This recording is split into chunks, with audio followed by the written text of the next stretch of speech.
Chris's point of view. Napahawak na lamang ako sa aking bibig habang nakatingin sa lalaking katabi. Kapwa kaming hubad at alam ko agad kung anong nangyari. Anak ng pating, ang dami niyang chikinini. Naibulong ko habang nakatingin sa leeg, pababa sa dibdib nito. Biglang nanumbalik sa isipan ko ang nangyari kagabi. Napasampal na lamang ako sa sarili ko dahil sa sobrang kalandian ko. In fairness, magaling siya at malaki. Hindi ko rin expected na ang pangarap ng lalaki ng lahat ay makakasama ko sa isang gabi. Natatawang napailing na lamang ako sa kama bago tumayo. Kaso, nabaldog ako sa sahig dahil sa sobrang sakit ng gitnang parte ko. Para akong pinasukan ng dalawang matabang pipino. Shit! Nanlaki ang mga mata ko nang marinig na magsalita ang lalaking katabi ko. Kaya't kahit wala akong saplot, gumapang ako papasok sa ilalim ng kama para magtago. Ayoko kasing makilala niya ako at magkaroon ng koneksyon sa kanya. Masyado kasi siyang mataas. Idagdag pa na yung pamilya niya medyo matapobre. Isa pa, asa naman akong magugustuhan niya ako. Where's that woman? Parang kiniliti ang pempem ko nang hanapin niya ako. Kaso sorry siya, hindi ko pinangarap na magkaroon ng matapobreng biyanan. Kinabahan ako ng bahagya itong yumukod para kunin ang brief niya. Laking pasasalamat ko naman dahil hindi ito lumingon sa gawi ko. Nang dumiretso ito sa banyo, nagmamadali na akong lumabas mula sa ilalim ng kama. Pinagdadampot ko ang mga damit ko at mabilis ang sinuot. Hindi ko makita ang bra ko kaya't dinampot ko na lang yung coat ng lalaki, saka umalis na sa hotel na yun. Pinagtitinginan pa ako sa elevator. Mukha naman kasi talaga akong galing sa bakbakan dahil sa itsura ko. Hindi ako dumiretso sa bahay namin. Dumiretso ako doon sa bahay ng kaibigan ko. Hindi kasi pwede sa amin dahil paniguradong pag-iinitan agad ako ng pamilya ko. Mahirap talagang maging middle child. Saan ka nagpunta kagabi? Seryosong tanong ni Anika.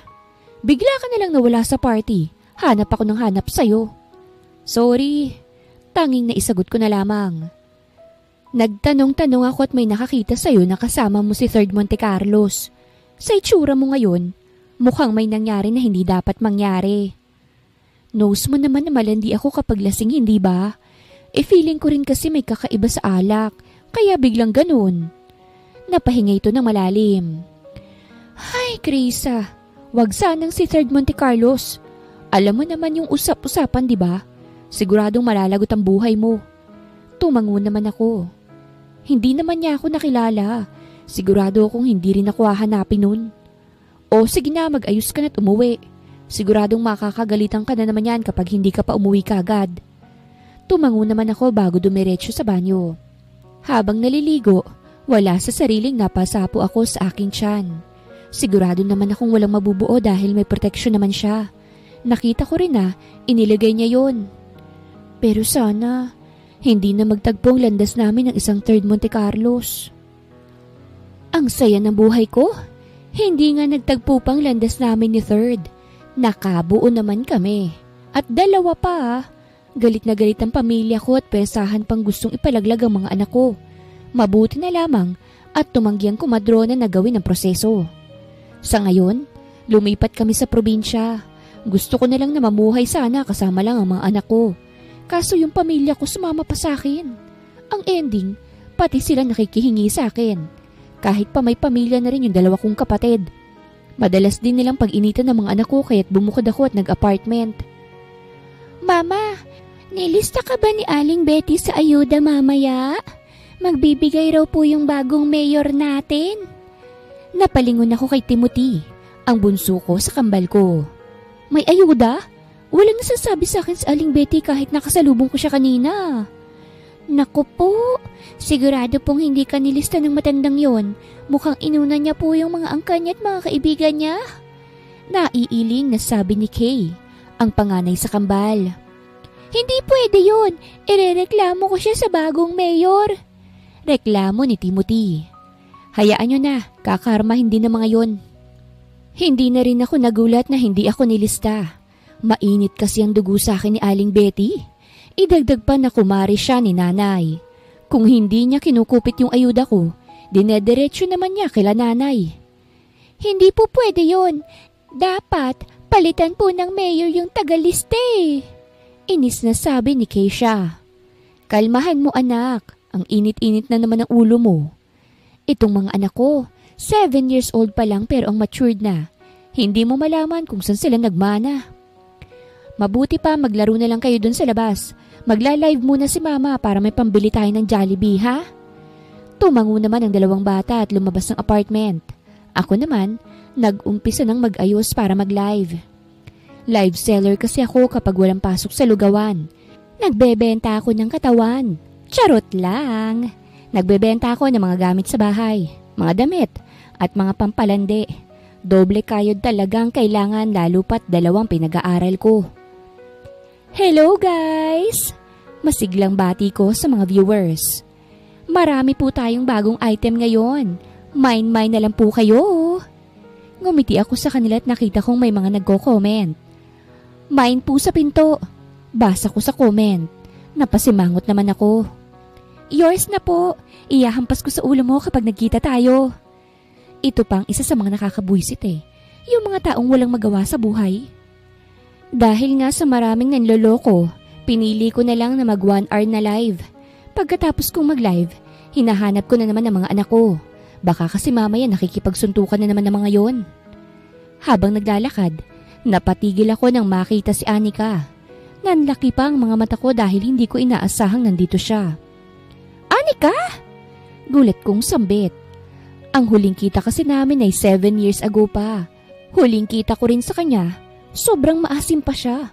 Ngayon ibang-iba niyang postura niya. Hindi na siya maasim. Krisa! Gulat ding sambit nito. Baka sa itsura niya na hindi niya inaasahang makikita niya ako. Ang ganda-ganda mo na! Nilapitan ko siya at hinawakan sa kamay. Oh, kamusta ka na? Ang tagal mong walang paramdam sa akin ah. Sobrang miss na kita. I didn't know na dito ka lumipat. Sabi niya. Hindi ko alam kung guni-guni ko lang o ano pero parang hindi siya masayang nakita ko. Nakalimutan mong ditong probinsya namin? Tumawa ko para mawalang awkward na atmosphere sa amin. Ayoko rin pag-isipan siya ng kung ano dahil best friend ko siya. Oo nga pala, ang ganda mo ngayon ha. Mukhang successful ka na sa buhay. Ngumiti naman to sa akin. Well, I'm engaged. Ipinakita niya ang singsing sa daliri niya. May anak na rin kami ng asawa ko. Wow! Congrats sa'yo ah. Tumango ito. Don't worry, isa ka sa mga abay ko. O ikaw ba? Kamusta ka na? Siguradong kasal ka na niyan. Umiling ako. Single na single pa rin ako. Pero may mga anak na ako. 7 years old na sila. At sa katunayan nga, inaanak mo yung isa sa kanila eh. Minessage kita noon kaso mukhang hindi mo yata nabasa. May anak ka na? Hindi ko kasi nasabi sa kanya noon na may nabuo kami ni Third. Hindi na rin kasi ako nagkaroon ng pagkakataon pa dahil sa mga problemang dumating sa akin. Hindi ko nasabi sa iyo noon, pero may nabuo sa amin ni Third Monte Carlos. Kambalang naging anak naming 2. Masayang sabi ko. Doon ay parang hindi niya nagustuhan ang sinabi ko. Inalis nito ang kamay kong nakahawak sa kanya at humakbang palayo sa akin. May nabuo sa inyo ni Third? Kunot noong tanong niya. Krisa, hindi pwede yon. Hindi niya pwedeng malaman yan. Wala rin naman akong balak sabihin dahil hindi naman kami nagkikita. Dapat lang, Krisa. Hindi niya pwedeng malaman na may anak kayong 2. Dahil ang sinasabi kong fiancé ko ay si Third Monte Carlos. Sa kanya ako ikakasal at siya rin ang ama ng anak ko.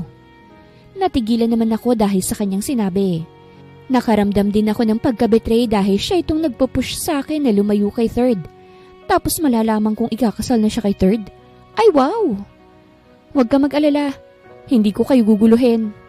Seryosong sabi ko at walang sabi-sabi siyang nilayasan. Naiinis ako dahil parang ang peke-peke niyang babae. Ibig sabihin, sa 5 taon naming pagkakaibigan, pinaplastic niya lang ako? Bad trip siya. Sarap niyang sabunutan sa buhok niya sa ibaba. Hindi pa naalis ang pagka-bad trip ko kay Krisa. Nasa lubong ko pa ang isang ikaka-bad trip ko. Walang gatas yung anak ko, pera. Sabi ni Kuya Kalo. O bakit? Ano ko yan? Haanak-anak ka, wala kang panggatas. Inis kong sambit. Minsan ko lang siyang sagot-sagutin kasi pinagbubuhatan niya ako ng kamay. O kaya isusumbong niya ako kay tatay. Abat, sumasagot ka na ngayon Gusto mong mabugbog? Banta nito sa akin. Are you threatening her? Parang tumaas ang lahat ng balahibo ko nang marinig ang malalim na boses ng isang lalaki. Pati yata buhok ko sa pempem tumaas na. Ikaw ang lalaki. Hindi ba't ikaw ang magtatrabaho at hindi umaasa? Dahan-dahan kong pinihit ang ulo ko palingon sa aking likuran. At parang tinakasan ako ng dugo na bumungad sa akin. Ang gwapo at masarap na si Third. Anak ng tokwa. Ano ginagawa niya rito? Ang lakas-lakas ng kabog ng dibdib ko. Kasing lakas ng ungol ko noong pinaliligaya niya ako. At sino ka namang lalaki ka ha? Galit na tanong ni Kuya sa kanya. The new mayor of this place. Kaswal na sagot nito bago ko tingnan. Hindi ito nagsalita at matiim lamang na nakatitig sa akin. Bago pa niya ako makilala, mabilis na akong tumalikod at nagmamadaling umalis doon. Sakto namang pasalubong sa akin ng mga anak ko. Kahit nararayumahin ako kapag sabay ko silang binuhat, ginawa ko pa rin. Kinakabahan kasi akong mahalata rin ni Third na baka kahawig niya yung kambal. Mas malakas kasi ang jeans niya kaya't kitang-kita kung sinong kahawig. Lalo na si Keisha ko. Mama, bakit nagmamadali ka po? Inaaway ka po ni Tito? Nakita ko kasi siya sa likod mo kanina. Usisa ni Keisha. Umiling ako. Mukha kasing uulan kaya't kailangan kong magmadali. Marami pa naman tayong sampayin. Mama, bulag ka po. Paano ulan ang ganda-ganda ng panahon? Sabi naman ni Timothy. Basta uulan, makinig na lang kayo sa akin. Nasa iisang lugar na lang kami ng ama nila. Gagawin kong lahat para hindi magtagpo ang landas namin ulit. Ayokong masaktan ng mga anak ko. Lalo pa ngayong ikakasal na pala siya at may sarili na siyang pamilya. Sa sobrang pag-iwas ko nga sa mga anak ko mula sa ama nila, daig ko pang magnanakaw. Minsan nga'y nawiwirduhan na sa akin ang mga anak ko. Pero deadman na lang sila dahil iniisip nilang pamilya kong iniiwasan ko. Balita ko pupunta raw dito si Mayor. Sabi ni Luigi sa akin, kaibigan ko at katrabaho dito sa lugawan. Babae ang si Luigi, panlalaki lang pangalan dahil malakas ang amats ng tatay niya. Grabe yung Mayor, ang gwapo-gwapo. Yung tipong kapag nakita mo, malalaglag yung panty mo. Alam ko yon, proven and tested ko yon. Sayang, hindi ko siya makikita kasi magsusundo ako eh. Siyempre sasadyain kong hindi kami magkita. Ayokong magtagpo ang landas namin.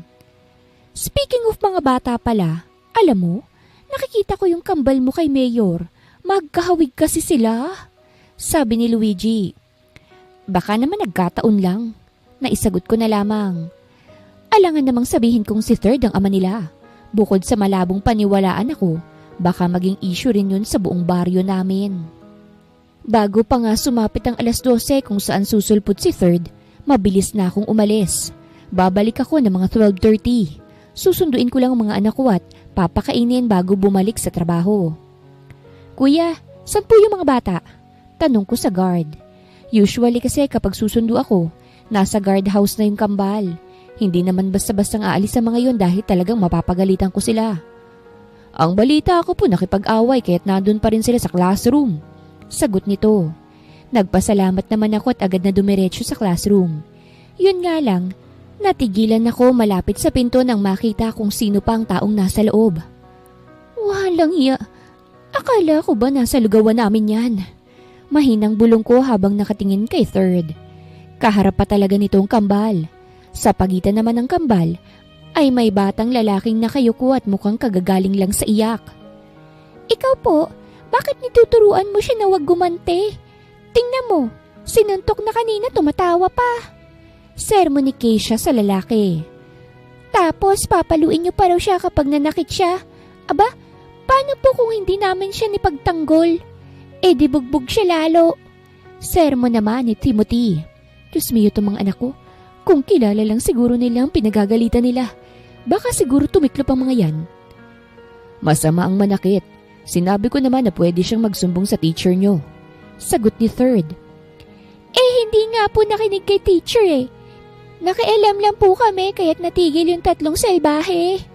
Sagot naman ni Timothy. Huwag mo pong papaluin si Uno ah. Ako pong papalo sa inyo. At humarap pa nga si Keisha bago balingan ng batang lalaking katabi niya. Kapag pinalo ka ng daddy mo, maglayas ka na ha. Ang bahala sa'yo, mabait si mama, kaya taampunin ka namin. Tumango naman ang batang lalaki. Kambal, wag niyo na siyang sermonan. Siya kaya ang bagong mayor natin. Mahinahong sabi ng babae nilang teacher. Ikaw pong mayor? Nagsalubong ang kilay ni Timothy. Alam niyo po, hindi kayo marunong mamili ng tagalista. Alam niyo po bang hindi palaging naililista si mama sa paayuda? Kinukurakot po ng inutusan niyo eh. Dapat magpalit na po kayo ng tagalista. Kawawa naman si mama namin. Nakasimangot na namang saad ni Keisha. Ayan, imbis na tumigil magsermon, mas lalo pa silang nagsermon. Iba talaga yung amat sito mga anak ko. Bago pa may ibang masabi ang kambal ko, nagpakita na ako. Kahit naman ayoko, no choice na rin ako at nagkita na rin naman sila. Mama! Tumakbo sa akin palapit ang kambal. Mama, sinermo na namin si Mayor. Sabi ni Keisha at ngumiti pa ng proud. Napahinga naman ako ng malalim bago lingunin si Third. Sigurado naman akong hindi niya ako nakilala. Mayor, sorry po sa mga sinabi ho nila. Umiwas ako ng tingin dahil titig na titig to sa akin. Pasensya na po talaga sa inyo rin po, Ma'am Bebs. Mauuna na ho kami. Mag-iingat kayo, nakangiting sabi ni Teacher Bebs. Bago kami tuluyang umalis, nagpaalam muna sila kambal doon sa batang lalaki. Medyo nagtagal yun kaya't parang hihimatayin ako dahil sa titig ni Third sa akin. Have we met before? Seryosong tanong nito. Mabilis lamang akong umiling at mabilis na hinila mga bata paalis doon. Anak ng pating talaga oh, kinabahan ako ron ah. Third's point of view. Hindi maalis sa isipan ko ang babaeng yun. Tuwing nakita ko siya, iba sa pakiramdam ko. May pakiramdam ako na siyang nakasama ko sa isang mainit na gabi 7 years ago. Pero kung ganun nga, sino talaga si Anika? At bakit positive ang result ng DNA test namin kay Uno? Daddy, can I play with Kambal? Nabaling ang atensyon ko kay Uno. Kahit hindi ko nararamdaman ang lukso ng dugo sa kanya, minahal ko pa rin siya na parang tunay kong anak. At doon sa kambal na sinasabi niya, namamangha ako dahil kahawig ko sila. At parang masarap sa pakiramdam kapag nakikita ko sila. You can invite them here too. Nakangiting tugon ko sa kanya. Ngumuso ito. Pero ayaw naman po ni Mami. Nagalit nga po siya sa akin nung kinwento ko tungkol sa kambal. She said papaluin niya ako kapag pinapunta ko sila rito. Sakto namang dumating si Anika. Mukhang natakot si Uno dahil napakapit ito sa akin. I heard what he said. Ngumiti si Anika. Don't get me wrong about that, Third. Gusto ko lang na safe tayong lahat at wag basta-bastang magtiwala sa iba. Lalo pat bago lang tayo sa lugar na ito. Malay ba nating may mawawala rito, hindi ba? Mabait naman po silang kambal. Mahinang sabi ni Uno. Manahimik ka, Uno. Mababayaran mo ba kung may mawawala rito? Hindi naman, di ba? Sita ni Anika sa batang lalaki. Napanguso naman si Uno at tumahimik na lamang. Nakaramdam naman ako ng inis kay Anika. Kaya tumayo ako at binuhat si Uno. Anika, this is my house. Alam ko kung anong pwede kong gawin dito. At ako ang may karapatan dito. And next time, please don't hurt Uno. He's just a child. Sorry. Mahinang sabi nito bago lumapit sa akin. Kumapit to sa braso ko. Huwag ka nang magalit sa akin. Ikakasal na tayo kaya't gusto ko hindi na tayo mag-aaway. Lalaruin ko lang si Uno. Tanging nasabi ko bago lumabas ng opisina ko. Sa kasal na sinasabi niya, labag ang loob ko ron. Tanging si Anika at ang pamilya ko lang ang may gusto nun. Hindi ko nga alam kung papaanong nauto ni Anika ang pamilya ko. Daddy, what if tayong po pumunta kila Kambal? Alam ko po yung address nila. Nakangiting sabi ni Uno. Napaisip naman ako pero pumayag din ako kagad. Gusto ko rin namang makita ang Kambal. Ang Kambal na sinermonan ako. Ang sabi niya malapit lang ang bahay nila rito kaya't nilakad na lang namin. Maraming bumabati sa akin na sinusuklian ko rin ng bati at ngiti. Daddy, yun po sila oh. Itinuro nito ang second floor ng isang apartment. May 2 batang nakatayo ron. Kambal! Pagtawag niya sa mga ito. Lumingon naman to sa amin. Uno! Masayang sigaw ng batang babae. Nagmamadali silang bumaba. Medyo nag-alala pa ako dahil baka mahulog sila sa hagdanan. Pero safe naman silang nakababa kaya't nakahinga ako ng maluwag. Magraralo ba tayo? Masayang tanong ng batang lalaki. Tumango naman si Uno at bumaba mula sa pagkakakarga ko. Oo, dinala ko ni Daddy rito para makapaglaro tayo. Masungit kasi si Mami ko eh. Sagot ni Uno. Sakto, walang pasok si Mama namin. Doon tayo sa taas. Nagluluto siya ng spaghetti. Masayang sabi ng batang babae. Naunang umakyat si Uno at yung batang lalaki. Yung batang babae naman, lumingon sa akin. Hindi ko maiwasang mapatawa habang nakatingin sa masungit nitong aura. Sama ka po dun sa taas. Baka sabihin mo po masungit kami. Hinawakan nitong kamay ko at hinila ko. Parang may kung ano sa dibdib ko habang nakatingin sa maliit niyang kamay na nakahawak sa akin. Hindi naman ako ganito kay Uno. Pero iba pagdating sa kanila ng kakambal niya. Nang makapasok kami sa loob ng apartment nila, binitawan niya ako at agad nilapitan sila Uno. Inilibot ko naman ang itsura ko sa buong apartment nila. Maliit yun pero hindi naman masikip. Keisha, Timothy, luto na yung spaghetti. Napahinto ang babaeng may hawak ng sandok nang makita ko. Kitang-kita ko kung papaanong mataranta ang reaksyon niya. Sorry sa istorbo. Gusto lang kasing makipaglaro ni Uno sa kambal. Seryosong sabi ko. Dahan-dahan naman itong tumango. Sige, maupo ka muna ho, Mayor. Ihahanda ko lang yung spaghetti. Nagmamadali itong tumakbo papasok sa maliit na kusina. Mahina naman akong napatawa dahil sa pagiging taranta nito. Dumiretso naman ako sa maliit na upuan at naupo ron. Tumingin sa akin ang tatlong bata at inaya akong maglaro. Sumunod naman ako sa sinasabi nila. Ilang sandali nga'y lumabas na si Kriza. Isang beses ko lang narinig ang pangalan niya pero natatandaan ko na agad. Sobrang pamilyar din kasi ng pangalan niya sa akin. Kain na ho kayo? Sabi nito. Inuna ko ang bigyan yung mga bata. Napapangiti na lang ako habang nakatingin sa tatlong masaya. Ngayon ko lang din nakita na ganito kasigla si Uno. Nasaan yung ama ng mga anak mo? Hindi mapigilang tanong ko kay Kriza. Curious ako sa ama ng mga bata dahil may pakiramdam ako na akin sila. Sa akin sila nanggaling. Wala yung papa nila. Nasa trabaho. Nakaiwas ang tinging sagot nito. La, wala kaya kaming papa? Sabat ng batang lalaki. Mayor, hindi namin kilala papa namin. Kung gusto mo po, ikaw na lang mag-apply bilang papa namin. Sabi naman ng batang babae. Daddy, gusto kong maging kapatid sila kambal. Huwag na pong si Mami ang pakasilan mo. Sabi naman ni Uno. Pwede naman, dahil mukhang ako naman ang daddy ng kambal. Makahulugang sabi ko.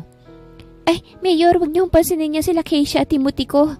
At saka, imposible rin ho yan sinasabi niyo. Ngayon lang naman ho tayo nagkita eh. Ngayon nga lang ba talaga? Binigyan ko siya ng isang mapanuring tingin. Ikaw din, iba pa naman ako mangalap ng impormasyon. Nakita ko kung papaano ito mas lalong kinabahan, kaya't napangisi na lamang ako. Nababasa ko sa reaksyon niya na may tinatago siya sa akin.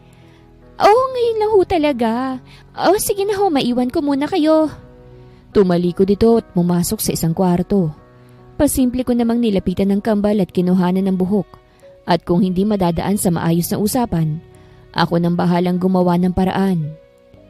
Pagkatapos kumain, ako nang nagligpit ng kinainan namin. Huhugasan ko na sana yon pero may umagaw sa akin ng sponge. Ako na hong bahala rito, sabi ni Krisa. Lumapit ako sa kanya kaya't napasandal siya sa lababo. Yumukod ako at mariin siyang tiningnan. Ikaw yung babae 7 years ago, hindi ba? Mariin kong tanong sa kanya. Oo, wala ho akong alam sa sinasabi niyo. Sagot niya habang nakayuko. Hinawakan ko naman ang kanyang babat inangat ang kanyang ulo para masalubong ko ang kanyang tingin. Kriza, wag mo kong galitin. Seryosong sabi ko. Mayor, wala nga ho akong alam sa sinasabi mo eh. Lumayo na ho kayo sa akin. Talagang naninindigan siya. Fine, kung hindi ka aamin, gagawa ako ng paraan para malaman ko ang totoo. Inis naman ako nitong itinulak. Pwede ho ba? Huwag niyo ho kaming guluhin ng mga bata. Ano naman kung sakaling ikaw nga ang ama ng mga anak ko? Hindi kita guguluhin dahil ikakasal ka na. At alam mo ba kung sinong babaeng pakakasalan mo? Yung best friend ko noon. Oo, noon. Hindi ko na siya best friend dahil may pagka-traidor siya. Ngayon, masikip ang pinto namin kaya't dahan-dahan lang sa paglabas. Ilang minuto muna akong napatitig sa kanya bago ako mapatawa. You're so cute when you're mad. Natatawang sabi ko. Wala akong pakialam, hindi ako nakikipagbiruan kaya't lumayas ka na. Masungit na sabi nito. Okay, aalis muna ako pero babalik ako sa'yo. Babalikan ko kayo ng mga anak natin. Nakangiting sabi ko bago siya kindatan. Lumabas ako ng kusina at dumiretso na sa sala. Nadatnan ko ang 3 batang masayang naglalaro. Uno, babalikan ka na lang ni Daddy ha. May gagawin lang ako sa munisipyo. Sabi ko kay Uno. Daddy, bring foods for us ha. I love you po. Nakangiting sabi ni Uno. Nilapitan ko siya at hinalakan sa noo. Babalik si Daddy, okay? I love you. Lumingon ako sa kambal at nakanguso mga ito habang nakatingin sa amin. Ngumiti naman ako at nilapitan sila. Tsaka hinalikan sa noo. Bakit kinis mo po kami sa noo? Apo mo po ba kami? Tanong ni Keisha. Tawa lamang isinagot ko bago tuluyang lumabas ang apartment nila. Nang medyo makalayo ako, kinuha ko ang cellphone ko at tinawagan ang kaibigan kong masungit. O bakit? Masungit nitong bungad sa akin. Let's meet up, may ipapatrabaho ako sa'yo. Sagot ko. Ano bang klaseng trabaho? Kung malinis yan, go ako. Kung marumi, pas ako. Malinis to at ikakasaya mo dahil malaki ibabayad ko. Biglang namatay ang tawag kaya't napasimangot na lamang ako. Mukhang pera talaga kahit kailan. Napatingin ako sa mga buhok na nakalagay sa panyo. Napangisi na lamang ako nang wala sa oras. Makikita mo, Krisa. Ipaparanas ko ulit sa iyong ginawa natin noon, 7 years ago. Bulong ko sa kawalan bago tuluyang maglakad. Hindi nauubra ang pagiging tanga-tangahan ko. Ipapakita ko na sa kanila kung sino talaga si Third Monte Carlos. Krisa's point of view. Medyo ninenervyos na ako dito kay Third. Nagiging creepy na siya sa biglaang pagsulput-sulput niya at pagpipilit na siya nga ang ama ng kambal. Totoo naman kaso nakakaimbiyerna na siya. Hello, hindi ko pinangarap maging kabit. Ano na naman? Inis kong tanong kay Third. Aga-aga nang bubulabog siya sa apartment namin. Tulog pa yung kambal pero siya nanggugulo na.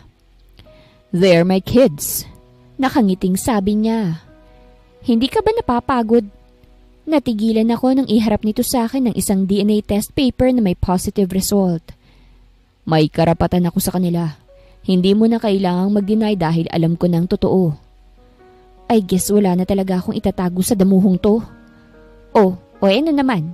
Kaya ko silang buhayin kaya pwede ba tigilan mo na kami? Nai-issue na tayong dalawa eh. Kumakalat na yata sa baryo namin, nakabit niya ako. Madali pa namang maniwala sa chismis sa mga tao rito. At totoo nga ang chismis, nakabit ka ng asawa ko? Sabay kaming napalingon sa babaeng bagong dating. Si Anika. Krisa, tinuring kitang kapatid tapos ganitong igaganti mo sa akin. Ikakasal na kami pero ginugulo mo pa kami. Anika, alam mong hindi ako ganyang babae. Itong si Third ang pabalik-balik sa apartment namin. Kung ayaw mong lumalapit siya sa akin, itali mo siya. At pinalalabas mo pang asawa kong naghahabol sa'yo ah. Lumapit ito sa amin. Ano? Ganyang ka na ba kadesperada? Hindi mo ba mahanap ang ama ng mga anak mo kaya't gusto mong ipaako sa magiging asawa ko? Tumigil ka na, Anika. Sita sa kanya ni Third. Ako ang ama ng mga anak niya. At ikaw lang din ang may gusto sa kasal nating dalawa. Third, nahihibang ka na ba? Papaanong ikaw ang ama ng kambal niya? Ako yung babaeng nakasama mo 7 years ago. Kitang-kita naman sa DNA test mo kay Uno, hindi ba?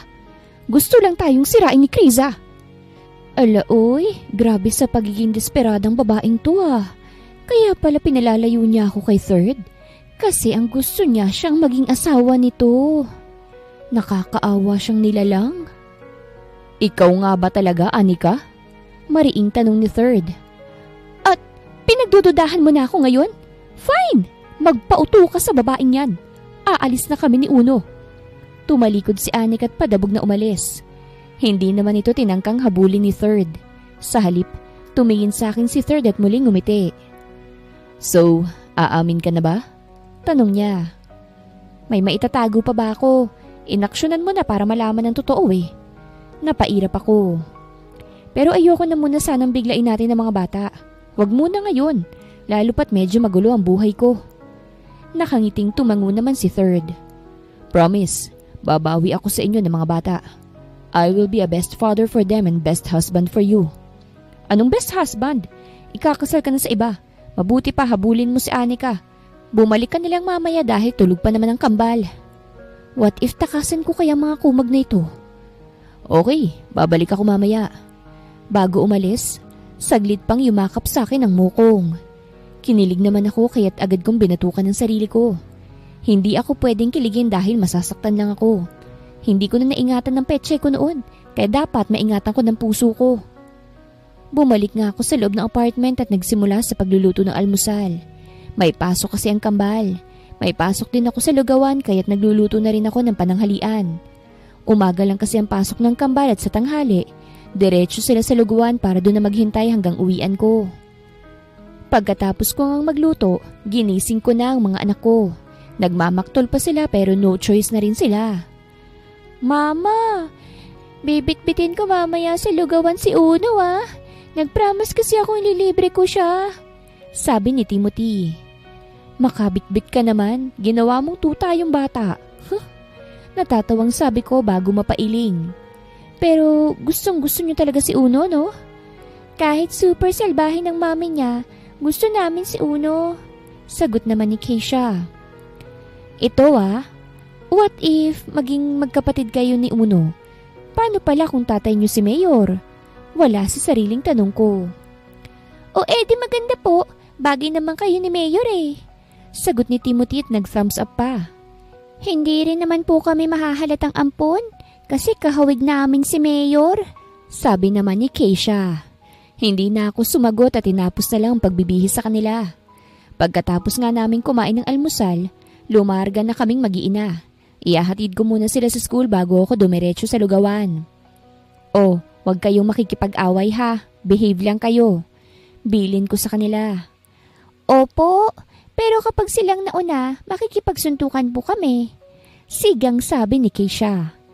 Tumigil ka riyan. Magsumbong muna kayo tapos kapag hindi tumigil, tsaka kayo gumante. Tumawa naman ang kambal bago ako halikan sa pisngi at tuluyang pumasok sa loob ng school. Napailing-iling naman ako at dumiretso na sa lugawan. Nang makarating doon, nakita ko agad ang buong pamilya ko na kumakain. Alam ko na agad na hindi magbabayad ang mga ito at sasabihing ilista na lang sa akin. Sakto palang dating mo eh. Ilista mo sa'yo mga kinakain namin. Sabi ni tatay. Magte-take out din kami ha ng pang-ulam. Sabi naman ni nanay. Tapos pahingi ako ng panggatas nitong pamangkin mo. Sabi naman ni kuya. Ako naman kailangan kong pang-reband. Need ko na kasing mag-glow up para mas lalong mabihag itong asawa ko. Sabi naman ng bunso naming si Caitlin. Makakapal ang mga mukha nila, no? Wala ho akong may bibigay sa inyo at hindi ko rin maililista ang kinain nyo sa akin. Wala po akong pera ngayon dahil marami akong bayarin. Seryosong sabi ko. Aba, nagdadamot ka na sa amin? Hoy Krisa, wala kang karapatang pagdamutan kami ha. Galit na sabi ni tatay. Bawal akong magdamot sa inyo pero kayo, pwedeng magdamot sa akin? Ayos ah. Napatawa ko ng mapait bago napailing. Huwag mo ang sinasagot-sagot si tatay ng ganyan. Close naman kayo ng mayor ah. Kabit ka nga niya eh. Sabi naman ni kuya. Gusto ko silang murahin lahat. At talagang silang kapamilya ko'y nakikisali rin sa issue na yon. Alam nyo, ang kakapal ng mga mukha nyo. Madiing sambit ko. Simula pagkabata ako ang palaging umiintindi at sunod-sunuran sa inyo. Palaging akong sinusumbatan nyo at sumasalo ng mga galit nyo. Ginagawa nyo rin akong alkansya at parang robot na punching bag. Wala na akong pakialam kahit may nakatingin sa amin. Sobrang pagod na kasi ako. Husto na ginagawa nila sa akin. Ikaw kuya, bubuntis-buntis ka tapos hindi mo kayang buhayin. Ikaw rin Caitlin, puro ka pasarap sa buhay. Leche, sobrang malas ko sa pamilya, nakakapagod kayo. Wala kang kwenta. Suntok ni tatay ang tumama sa mukha ko. Hindi ko naman yun ininda. Wala ka ring kwenta. Wala kayong kwentang lahat. Bago pa tumulo ang luha ko'y tumalikod na ako at padabog na umalis doon. Napasapo ako sa kanang bahagi ng labi ko habang umiiyak na naglalakad. Dumudugo yun dahil sa suntok ni Papa. Dahil hindi ko alam kung saan ako pupunta, umuwi na lang ako ng apartment. Nakita ko si Third sa tapat ng pinto namin at naghihintay. Ang masayang ngiti nito ay napawi nang makita niyang itsura ko. What happened? Kunot noong tanong nito. Imbis na sumagot, namalayan ko na lamang ang sarili kong nakayakap sa kanya. Doon sa bisig niya inilabas ko ang lahat ng luha at uhog ko. Hindi ko alam kung paano kaming nakapasok sa loob ng bahay. Basta nang matauhan ako ay nasa loob na kaming dalawa at nakaupo sa lapag. Ang datingang tuloy namin, parang high school sweethearts kami. Ako yung babaeng nagrarant tapos siya yung boyfriend ko na may emotional intelligence. Are you okay now? Malambing nitong tanong. Tumango naman ako. Buti pa siya kahit mayor parang chill lang sa buhay. Sorry sa pag-iyak ko. Sabi ko. Umiling to bago hawakan ang labi kong may sugat. Sinong may gawa niyan? Muli na naman tuloy akong naiyak at parang batang magrarant. Taimtim naman tong nakikinig. Paminsan-minsan naman ay nagmumura na siya sa inis. You don't deserve them. Inis nitong sabi. Bahala na talaga sila sa buhay nila. Pagod na ako sa kanila eh. Tapos hindi naman nila ako magawang mahalin. Sagot ko. Dito ka na lang sa akin. Mamahalin kita. Banat nito. Napasimangot naman ako bago siya mahinang hampasin sa dibdib. 3 beses yun. Yung 2 is chancing na lang. Pero thank you sa pakikinig mo ah. Salamat din dahil hindi mo ko hinusgahan. Sambit ko. Why would I judge you? Hinaplos nito ang buhok ko. You don't deserve the pain that you have. You deserve to be loved, Kriza. You deserve my love. Ngumiti lamang ako at muling sumandal sa kanya. Sa dami-raming Vicks at salon pas na nagamit ko, sa bisig lang pala niya gagaan ang pakiramdam ko. Kaso malito dahil fiancé niya ang ex-BFF kong tikbalang na ubod ng sinungaling at pangit. Magandang araw mga viewers! Ang kwentong ito ay hatid ng Love Series TV. Salamat sa pakikinig! Third's point of view. Napahinga na lamang ako ng malalim habang nakatingin sa tambak kong gawain. Hindi ko mapuntahan sila Krisa dahil sa mga trabaho ko ngayon. Idagdag pang pagkainis ko kay Anika. Third, ano ba itong nababalitaan kung may iba kang babaeng kinababaliwan ha? Ayan agad ang bungad ni Mommy sa akin na makapasok siya sa loob ng opisina ko. Dito sa munisipyo. Ipapaalala ko lang Third ha, ikakasal ka na. Huwag mo naman sanang sirain ang pamilya nyo dahil kawawa naman si Uno. Mommy, huwag niyo pong pagalitan si Third. Hindi naman po niya kasalanan. Parang gusto kong masukan ng sumulpot ang mapagpanggap na si Anika. Wala po talagang kasalanan si Third. Yung Krisa pong may kasalanan. Really? You're willing to betray your friend just for this? Napatawa ako. Anika, ano nga ba talagang motibo mo sa pamilya namin? Ha? Ano sinasabi mo? Tuluyan na nga ba talagang sinira ni Krisa ako sa'yo, ha? Hindi ka naman ganito dati, ha? Peking umiyak pa ito. Third, malambing ka naman dati, ha? Diba okay tayong dalawa? Masyado bang nagpapadala kay Krisa? Sinisira mo ng pamilya natin ni Uno. Anak ko nga ba talaga si Uno? Anika, magsabi ka nga sa akin ng totoo. Dahil si Krisa lang nagalaw ko noon at hindi na siya nasundan pa. Nilapitan ko siya at hinawakan sa braso. Huwag mong subukang magsinungaling sa akin, Anika. Hindi mo gugustuhin magalit ako. Third, ano bang sinasabi mo? Itinulak ako ni Mommy. Sa harapan mismo natin nag-DNA test si Anika, hindi ba? Pinalalabas mo bang peke ang lahat? Mommy, ang totoong anak ko ay ang kambal ni Krisa. Itsura pa lang nila masasabi kong akin na sila. Nagsisinungaling lang si Anika sa atin. Madiing sambit ko. Mabait na tao si Anika. Hindi siya magsisinungaling sa akin kaya't itigil mo na itong kahibangan mo. Galit na sabi ni Mommy. Fine, maniwala ka dyan. Patutunayan kong nagsisinungaling siya sa atin. Dinampot ko ang cellphone ko at lumabas na ng office ko. Kinonta ko na agad ang kaibigan kong masungit. Wala na akong pakialam kahit mahal ang singilin niya sa akin. Mas mahalaga sa akin ngayon na patunayan sa pamilya kong si Criza talaga ang babaeng nakasama ko noon. At siya dapat ang pakasalan ko ngayon. Criza's point of view. Mas lalo yatang gumulo ang buhay ko magmula nang mapalapit sa amin si Third. Napalayas kami sa apartment namin at natanggal na ako sa lugawan. Kinakailangan ko tuloy lumipat sa kabilang barangay. Okay lang naman dahil malapit sa school ng kambal. Isa pa may bago na rin akong work. Mabuting at mabait yung tita ni Luigi. Medyo okay na rin sa akin na makalayo kay Third para matahimik ng buhay ko. Kaso, may araw talaga na sobrang miss ko siya. Kainis talaga. Mama! Saan ka po? Mama! Mama! Napatigil ang moment ko nang marinig ang sigaw ng isang batang babae. Mama! Mama! Nakasimangot kong pinatay ang kalan bago lumabas ng kusina. Nakita ko si Keisha. Oh, maaga pa. Bakit nandito ka na? Asan si Timothy? Tanong ko. Maaga uwi namin po. Nisabay na kami ni Lola Bachi. Napatango naman ako. Si Lola Bachi kasi na sinasabi niya ay ang amo ko sa grocery at tita ni Luigi. O si Timothy? Nasa kwarto po namin. Pagod po siya kaya't nauna na. Sagot niya't ngumiti. O sige, magbihis na kayong dalawa ni Timothy ha, at kakain na tayo ng tanghalian. Mama, kami na lang pong bahala sa amin. Ni Papa sabi po ni Lola Bachi na pumunta ka na sa tindahan kasi mag-i-stock daw po kayo. Bilisan niyo raw po. Putol nito sa sasabihin ko. Tinitigan ko naman ang anak ko. Ilang araw na si Keisha na medyo weird ang kilos. May time pa nakukuha sila ng maraming pagkain, tapos doon kakain sa kwarto. May tinatago ba kayo sa akin? Kunot noong tanong ko.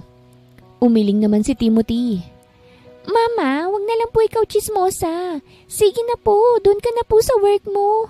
I love you, Mama. Tumango na lang ako. Tiwala naman ako sa kanilang dalawa na wala silang gagawing masama. Saglit lang naman ang pag-i-stock kaya't iniwanan ko na sila. Pero bago umalis, sinigurado ko munang walang disgrasyang maiiwan. Dumiretso nga ako sa tindahan at nadatnan ko si Tita Bachi na nagsisimula na mag-stock. Medyo nagtaka pa ako dahil gulat itong nakita ko.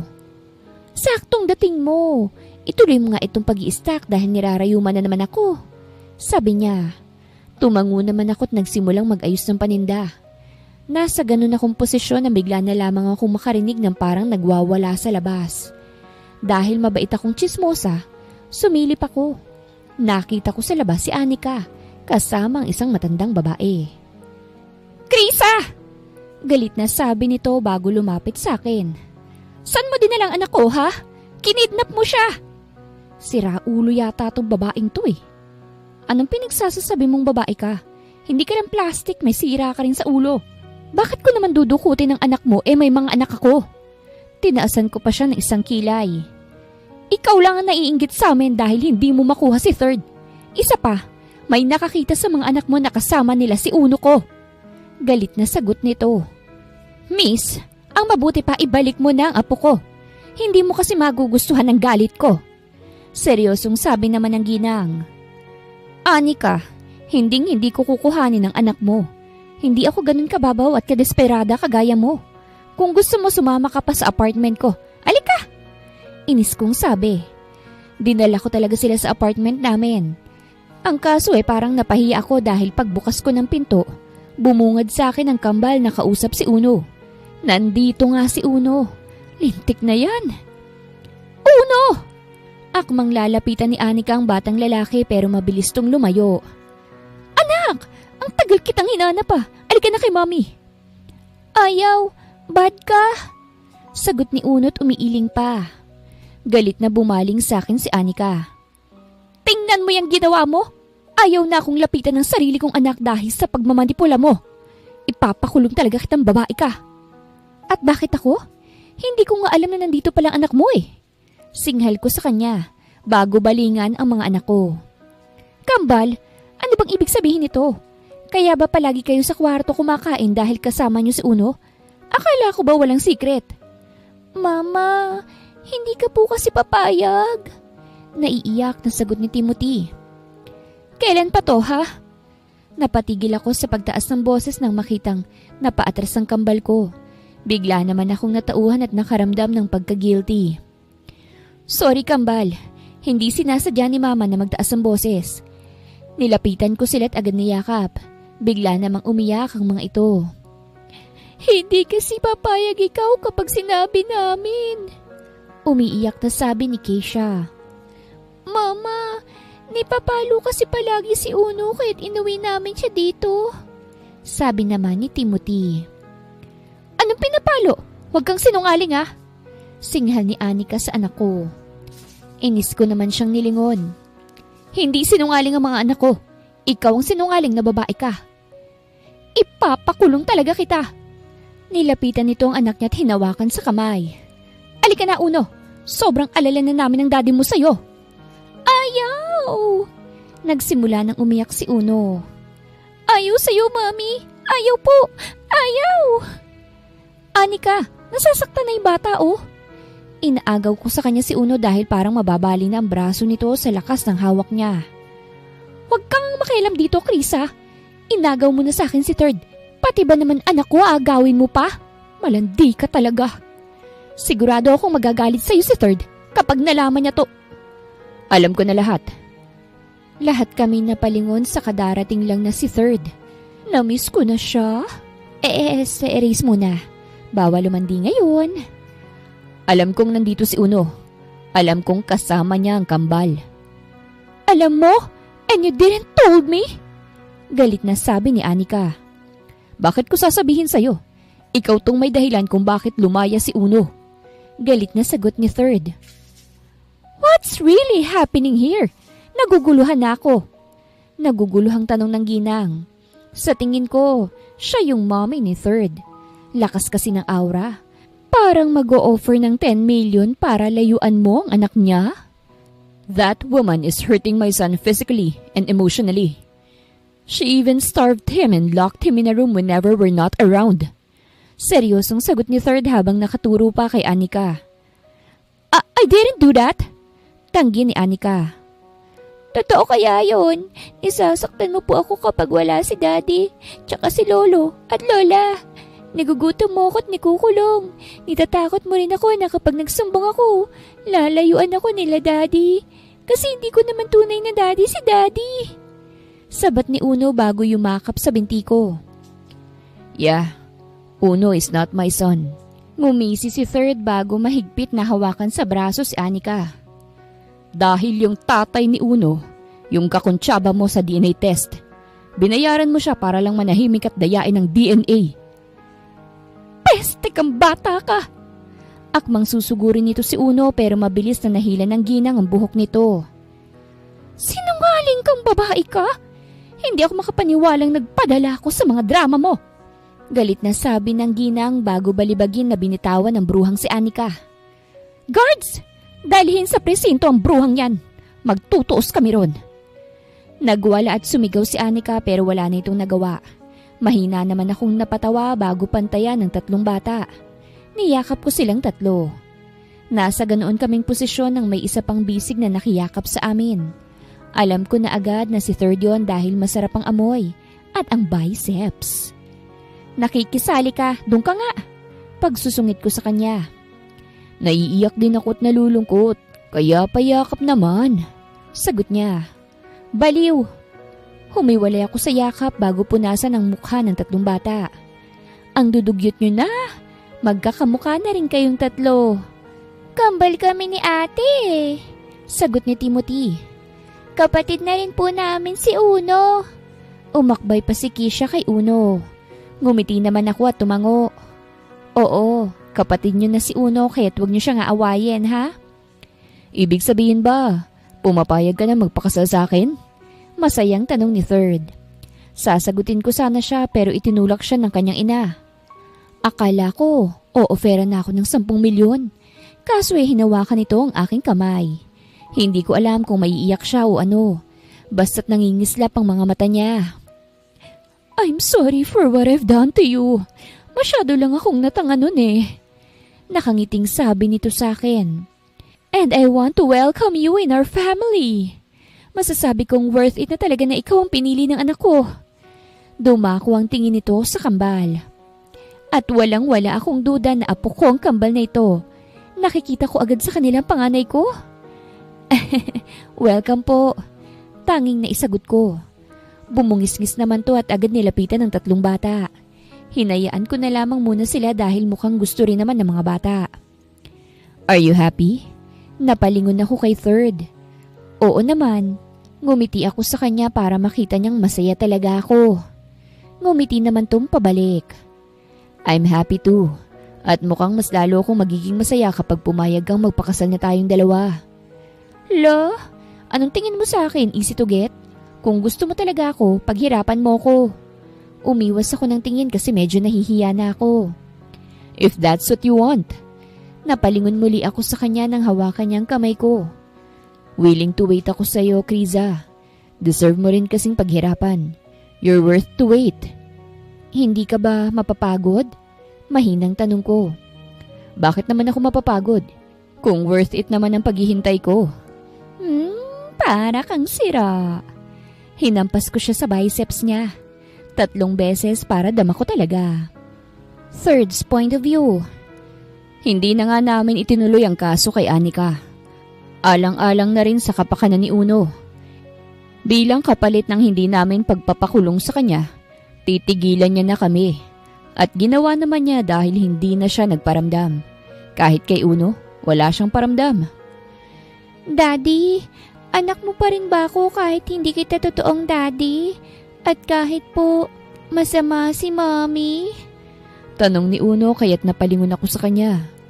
Napansin kong pagkailap niya sa akin. Sa amin itong mga nakaraang araw. Alam kong sa murang edad niya, naiintindihan niya na mga bagay-bagay. Of course.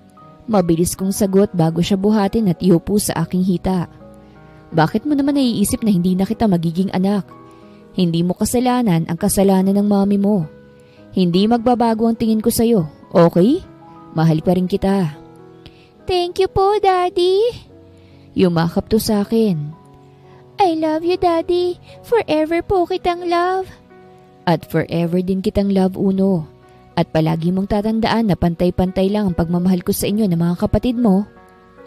Tumango naman ito at nagpaalam sa akin. Mukhang gumaan-gaan ang pakiramdam niya kaya't napangiti na lamang ako.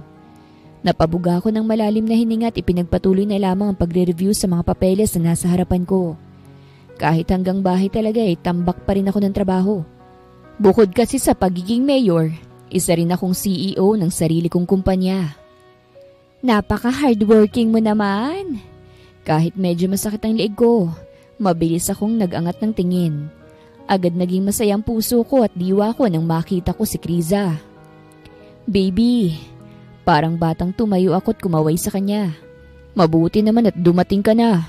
Hindi mo alam kung gaano ako kalungkot ngayon. Sobrang nangungulila ako sa iyo at kailangan ko ng yakapsul mo. Ayang ka na naman sa pagiging OA mo talaga. Natatawang napairap na lamang ako. Mabuti pa kainin mo na lang tong dala ko. Pinagluto ko kasi kayo ng mga bata ng macaroni spaghetti. Wow, that's my favorite, Kriza. Mahal mo talaga ako. Parang batang lumapit ako sa kanya. Hindi pa naman kaming dalawa pero ramdam ko agad ang pagmamahal niya rin. Isa pa, yung mga kinikilos namin sa isa't isa parang may label na kami. Lumabas kami ng office at dumiretso sa kusina.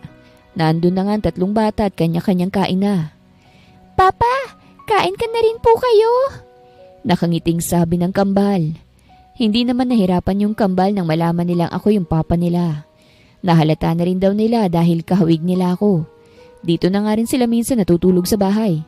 Siyempre, tabi-tabi kaming 5. Tapos nyo na ba yung mga assignments nyo? Tanong ni Krisa sa mga bata nang makaupo kami at magsimula na rin sa pagkain. Nagawa ko na po yung mga assignments ko. Nakangiting sabi ni Uno. Ako rin po. Sabi naman ni Kisha. Mama, kagabi ko pa po ginawa yung akin. Ako po yata yung pinakamasipag mong anak. Nakangising sabi naman ni Timothy. Very good kayong 3 Dahil dyan, hahayaan ko kayong kainin lahat ng gusto nyo mamaya. Tutal naman walang pasok bukas. Pwede ang junk foods, chocolates, basta kahit na anong gusto nyo. Nakangiting sabi sa kanila ni Kriza. Totoo po? Nagniningning pa ang mga mata ni Uno. Hindi ka po magagalit? Hindi mo po ako papaluin? Hindi ko gagawin yon. Minsan lang naman kayo maging bata kaya't gusto ko ma-enjoy nyo yon. Thank you po, Mami Kriza. Ngumiti naman si Kriza at nag-thumbs up lamang. Sa ipinapakita niya ngayon, mas lalo ko siyang minamahal. Maganda pang kalooban. Pagkatapos nga naming kumain, dumiretso agad ang mga bata sa kwarto. Alam ko na agad na maglalaro ang mga iyon. Kami naman ni Chris ay dumiretso sa opisina dahil kailangan kong matapos ang trabaho ko. Sinama ko siya para sa tuwing mapapagod ako. Titingnan ko lang siya. Baby, sa tingin mo ba anong magandang project ang itayo ko kagad?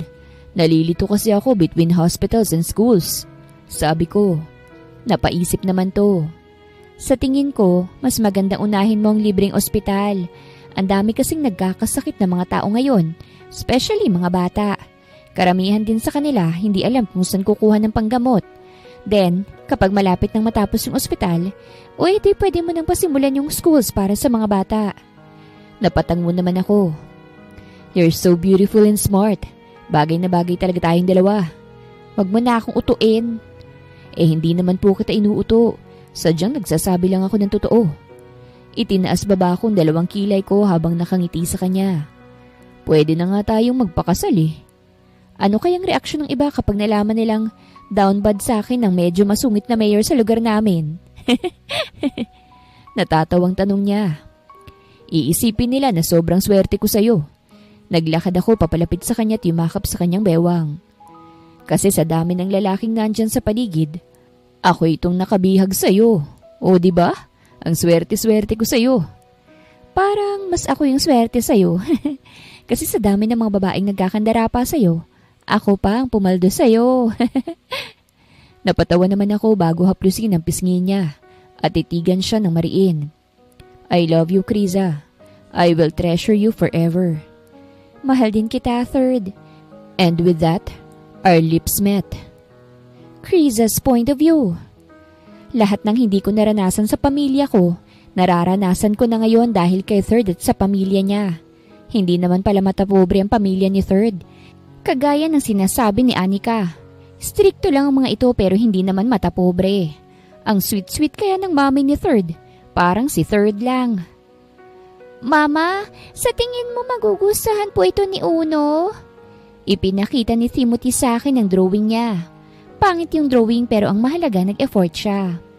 Birthday kasi ngayon ni Uno at sobrang excited ng kambal. Talagang kapatid na kapatid ang turing nila kay Uno. Maganda po ba yung drawing ko? Excited na tanong pa nito. Tumango na lamang ako dahil hindi naman ako pwedeng magsabi ng totoo. Ang mahalaga ngayon, todo effort sila ni Keisha. Mama, bawal mag-lie po ah. Sobrang pangit kaya ng drawing ni Timothy. Sabat ni Keisha.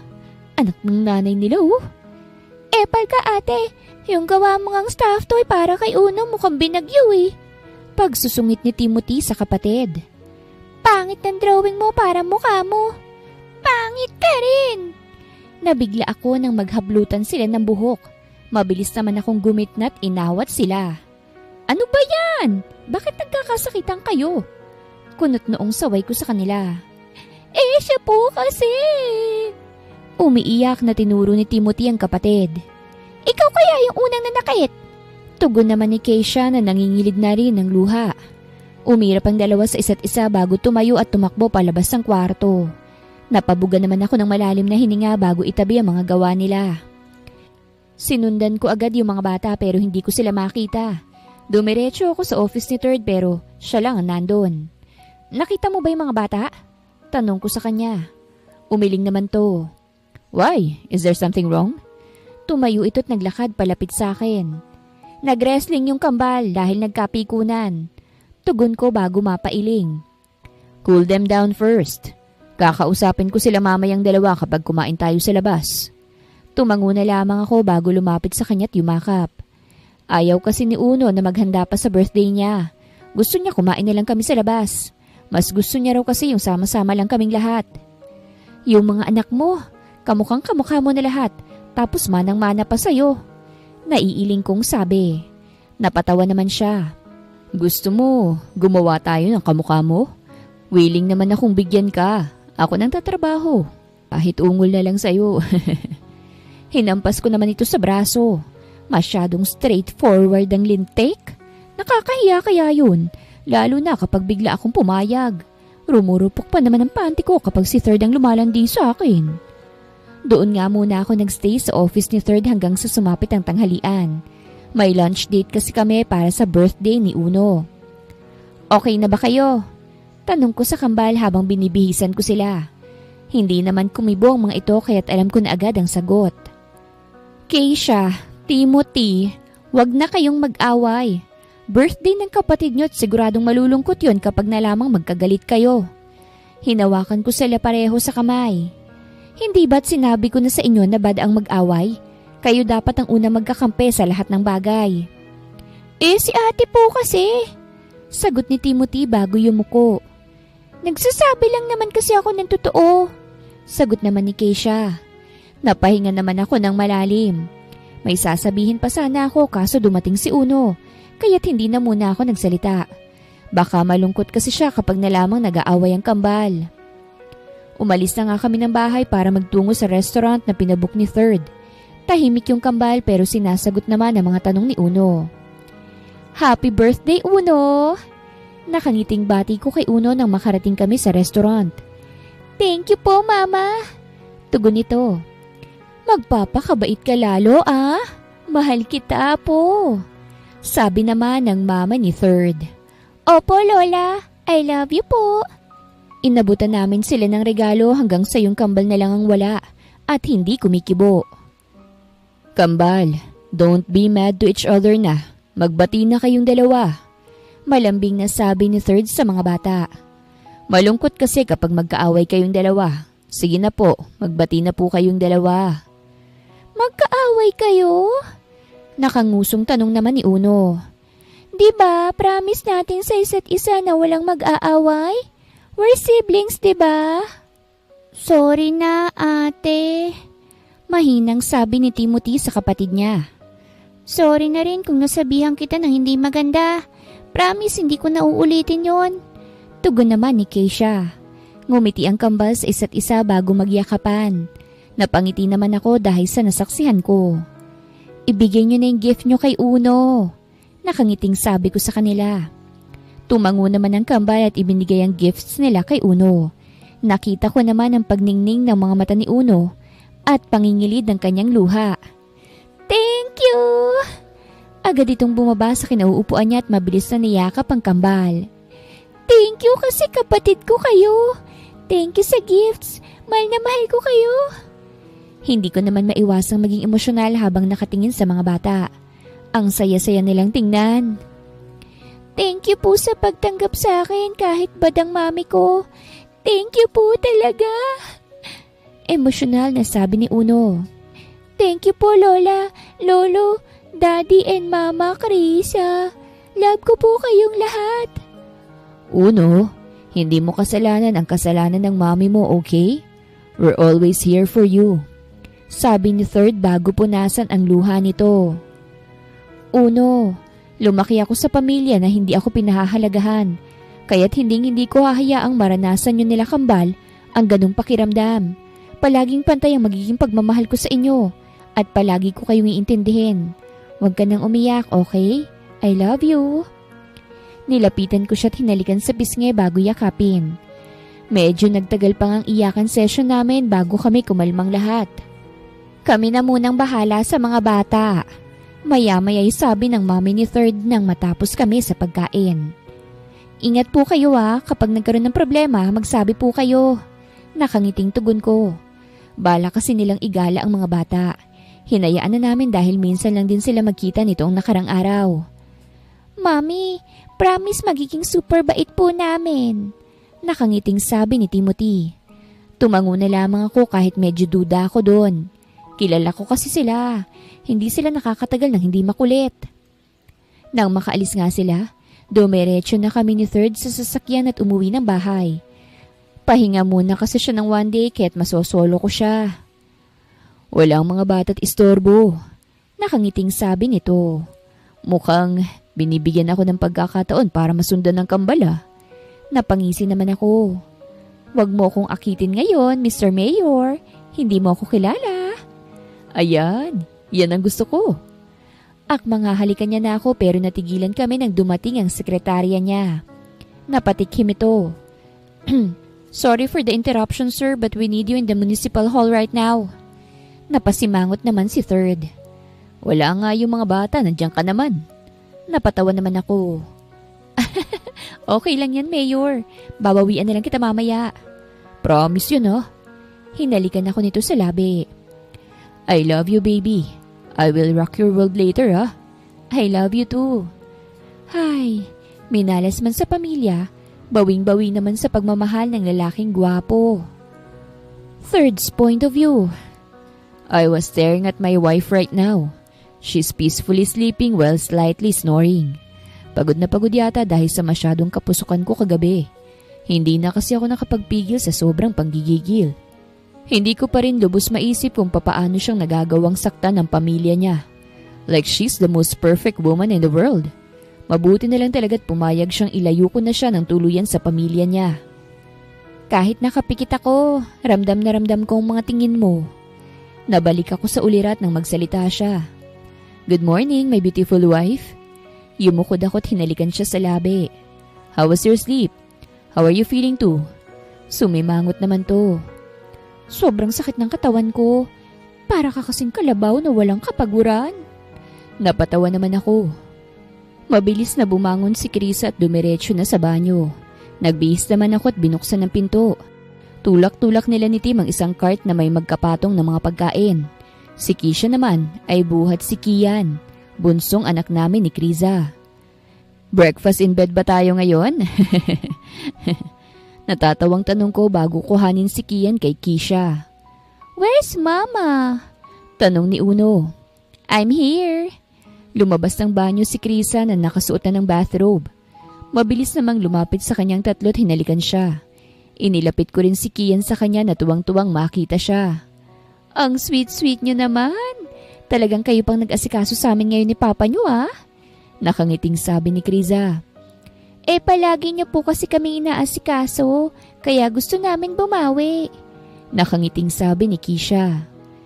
Soon po kami naman po ang gagastos para sa inyo. Sabi naman ni Uno. Oh, thank you so much, my babies. Niyakap ni Krisa ang mga bata. Sobra talagang swerte namin ni Papa niyo sa inyo. Kayong pinakamagandang regalo sa amin ni Lord. Bumungis-ngis naman si Kian. 8 months pa lang siya. Dada? Sabi nito bago bumungis-ngis. Nagkatingin na naman kaming lahat dahil yon ang first word niya. She said, Dada. Masayang sabi ko bago halikan si Kian. I love you, my little girl. Bumungis-ngis lang ito bago paglaruan ang buhok ko. I'm the luckiest man in the world. Meron akong maganda at mapagmahal na asawa. At meron akong mga anak na mapagmahal. Mahal na mahal ko kayo. We love you too, Papa. Yumakap sa bewang ko ang 3 bata.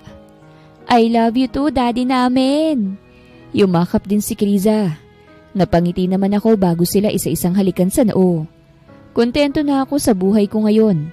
Mainggit kayong lahat. Wakas.